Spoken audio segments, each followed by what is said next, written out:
ဦးစင်းတွေကပ်ပေးတာတွေကိုလူတွေပြန်ပြီးကင်လို့မရဘူးလေစမ်းကပ်မှပြန်နော်လက်တော့ပေါ်နေတာပဲ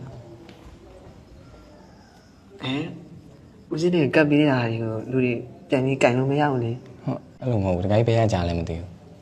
ဟောတပည့်တို့ရွာမှာဒီလိုပဲဗျာတပည့်တို့ရွာမှာဆိုလို့ရှိရင်လူတွေကပ်ပေးထားတဲ့စွန်းတွေကိုပြန်ပြီးတော့ကင်လို့မရဘူးတဲ့လူကြီးတွေကပြောတယ်ဗျာ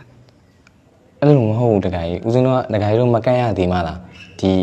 စွန်းတွေကိုနေရာရွှေ့လို့ကင်လို့မရတာတခါကြီးတကယ်တခါကြီးတို့ကပ်ပြီးသွားလို့ရှိရင်တော့ကင်လို့ရတယ်တခါကြီးတို့ကအကယ်၍ကင်လိုက်လို့တခါကြီးတို့ကြောက်ပေါ့ဒီတပိတ်တွေကိုဖုံနေမြုံမုံနေဝင်သွားမယ်ဆိုရင်ဒါမှသာအကပ်ပြတ်တာတခါကြီးကျွန်တော်ကပ်ပြီးသွားလို့ရှိရင်တော့ဘယ်သူပဲကက်ကင်တခါကြီးတွေပဲကက်ကင်ကိုရင်တွေပဲကက်ကင်တခြားရန်တွေပဲကက်ကင်အကပ်မပြတ်ဘူးနော်တခါကြီးအကပ်ပြတ်စရာအကြောင်းမရှိဘူး ဟောဒီမှာဗျအဓိကဖုန်တွေမြူမုံတွေမဝင်ဖို့အဓိကပေါ့နော်ဗျာ ဟုတ်တယ်တခါကြီးတို့ကြောင်းဒီမှာတပိတ်တွေကိုဖုံနေမြုံမုံနေဝင်သွားဖို့ပဲအဓိက တကယ်လို့ဖုန်တွေမြူမုံတွေဝင်သွားလို့အကပ်ပြတ်သွားရင်ဒီလိုဘယ်လိုလုပ် အဲ့လိုနေရာရွှေ့လိုက်လို့တစ်ခုခုရောက်ဖုံနေဝင်သွားလဲဆိုရင်လည်းဦးစင်းတို့နောက်တစ်ခေါက်ပြန်ကပ်ပေါ့ဒါဆိုလို့ရှိရင်အကပ်မြောက်ပြီ ဩဒီမှာဗျဒီမှာဗျ